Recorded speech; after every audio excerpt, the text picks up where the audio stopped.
আল্লাহ ডাক দিয়ে বলছেন ১৫০০ বছর পূর্বে, মা খালাকুতুল জিন্না ওয়াল ইনসা ইল্লা লিয়াবুদুন।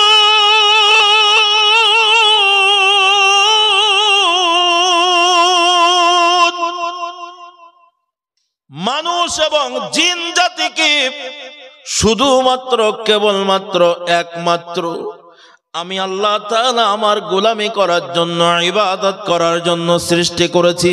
এটা সবাই জোরে আওয়াজ দিয়ে বলেন আল্লাহু আকবার। যদি বুঝে থাকেন আল্লাহ তাআলা আপনাকে আমাকে পাঠিয়েছেন কার ইবাদত করার জন্য, এটা জোরে আওয়াজ দিয়ে বলেন আল্লাহর ইবাদত করার জন্য। ইবাদত শব্দের অর্থ হলো দাসত্ব করা, ইবাদত শব্দের অর্থ হলো গোলামি করা। আপনারা কি কষ্ট পাচ্ছেন মনে হয় যে একসাথে ৪ জন লোক এখন উঠলেন? কি পেশাব লেগেছে নাকি ভাই? এক এক করে যান একেবারে, কারণ ইবলিস জানে আমি যে ওয়াজ করব, ইবলিস আপনার আমার সেই বড় পণ্ডিত।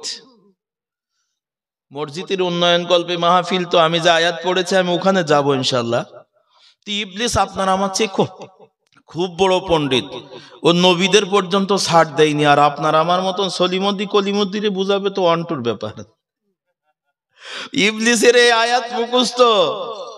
আল্লাহ রসুল যখন এই আয়াতের তাফসির করেছেন তখন ইবলিস শুনেছে, মুখস্থ করে রেখেছে রসুল কিভাবে বলছে। হযরত আবু বকর, ওমর, ওসমান প্রমুখ সাহাবী, তাবেঈ, তাবে তাবেঈ, আইম্মায়ে মুজতাহিদিন, সলফে সালিহিন এ পর্যন্ত যত মুহাক্কিক, মুদাক্কিক, মুতাআম্মিক, মুতামাইয়ির, ইভেন আমি আব্দুস সামাদ আজাদ সহ যত লোক এই আয়াতের ব্যাখ্যা করেছে, ইবলিসের টোটাল মুখস্থ। তাই ইবলিস চায় না কোনো মানুষ জান্নাতে যাক, আস্তে করে কানের ভিতরে আপনার পেশাব করে দিবে, বলবে দোস্ত ওঠ। এটা কোনো হুজুর হইল? এটা কোনো হুজুর হইল? হুজুর এখন এই ঠান্ডার মধ্যে কি বলবে তার ঠিক নেই। ও তো জানে যার মধ্যে এই রোগ আছে তাকে এখন এই মুহূর্তে ইবলিস আপনাকে আমাকে ধোঁকা দিয়ে নিয়ে চলে যাবে। খুব সাবধান, খুব সাবধান। আমি যে আয়াত পড়েছি এটা আসলে 12টার সময় আর আয়াত না, এটা 9টা থেকে 1টা অবধি যদি পড়তাম তাহলে খুব ভালো হতো।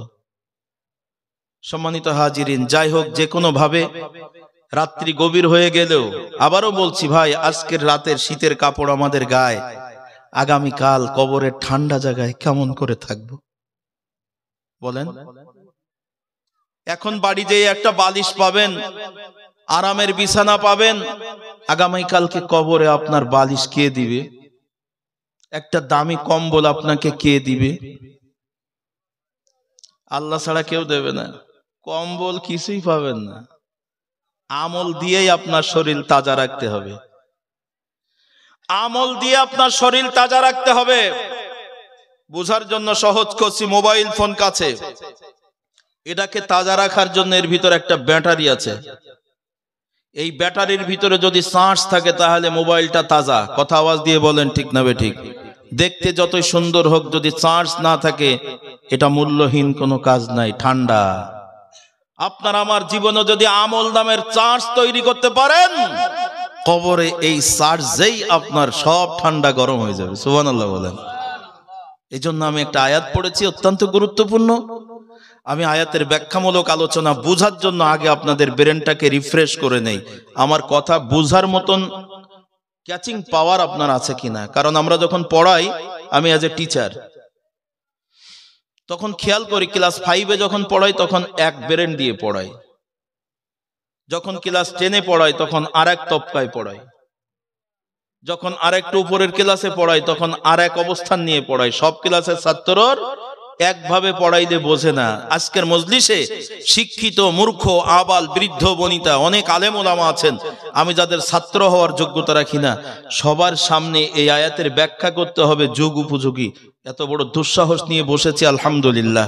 তো আপনাদের সামনে এই জন্য আপনার হয়তোবা 2 মিনিটের কথা ভালো লাগবে না, ওই কথাটা আরেকজনের ভালো লাগবে। অপেক্ষা করেন, 3 মিনিটের বেলায় হয়তোবা আপনার জন্য জরুরি একটা কথা আসতে পারে। ভাইজান, বলতেছিলাম যে জিনিসটা, সেটা হলো আল্লাহ তাআলা আপনাকে আমাকে জান্নাতে দিবেন, এই মর্মে বলছেন আমি তোমাদেরকে একটা উদ্দেশ্য নিয়ে পাঠিয়েছি। উদ্দেশ্যটা হলো একমাত্র আমি আল্লাহর গোলামি করবে। জোরে বলেন কার গোলামি? আরো জোরে আওয়াজ দিয়ে বলেন কার গোলামি? আল্লাহর গোলামি করতে হবে। আজকের মাহফিলে আপনারা যারা আছেন, আমার আল্লাহ রাব্বুল আলামিন কোরআনুল কারীমের ভিতরে বলছেন, ওয়াকাদা রাব্বুকা আল্লা তা'বুদু ইল্লা ইয়্যাহ, আমি তোমার রব, হে বান্দা আমি তোমার জীবনের মালিক। এই পৃথিবীতে তুমি জীবন নামের নিয়ামত নিয়ে বাহাদুরি করো, রাতকে রাত মনে করো না, দিনকে দিন মনে করো না।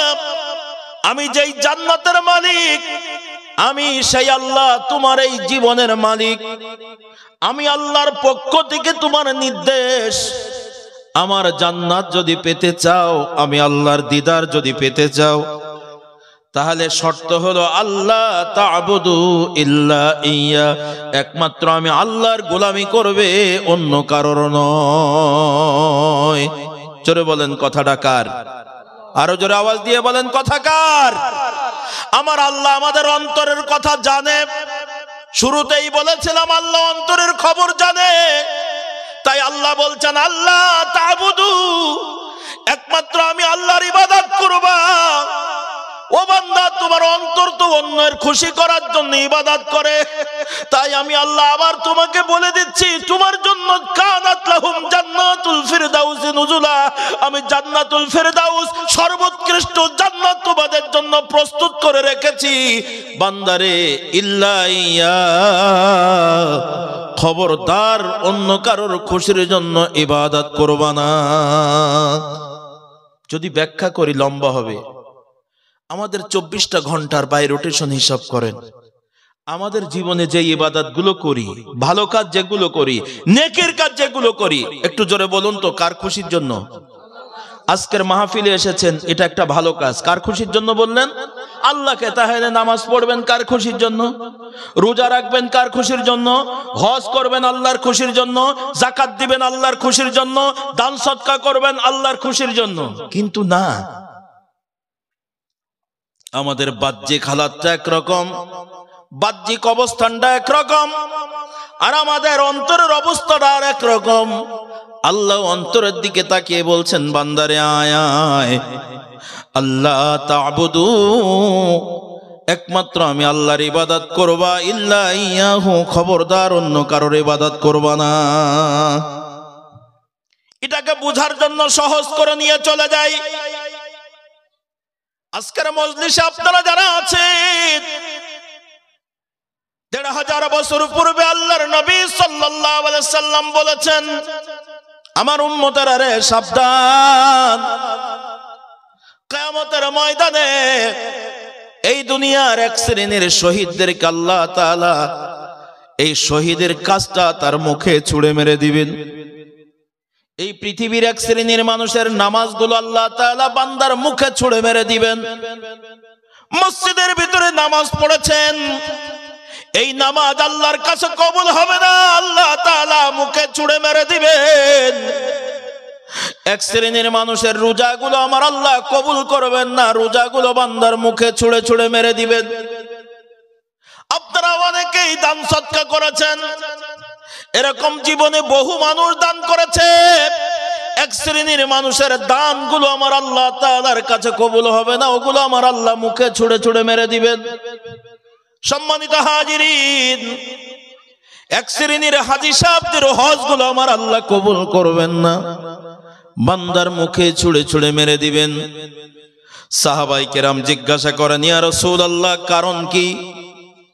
আল্লাহ রাব্বুল আলামিনের হাবিব আপনার আমার দয়ার নবী রহমতে আরবি বলেন, ওই হাসরের ময়দানে যাদের মুখে তাদের আমলগুলো ছুটে মারা হচ্ছে, ওই বান্দারা আফসোস করে আল্লাহর কাছে ডেকে বলবে, রব্বুল আলামিন, এত কষ্ট করে নামাজ পড়েছিলাম, এত কষ্ট করে রোজা রেখেছিলাম, এত কষ্ট করে যাকাত দিয়েছিলাম, এত কষ্টের টাকা দিয়ে হজ করেছিলাম, কষ্টের টাকা দিয়ে দান সদকা করেছিলাম, আজকে ওই ইবাদতগুলো কেন আমার মুখে ছুঁড়ে মারা হলো?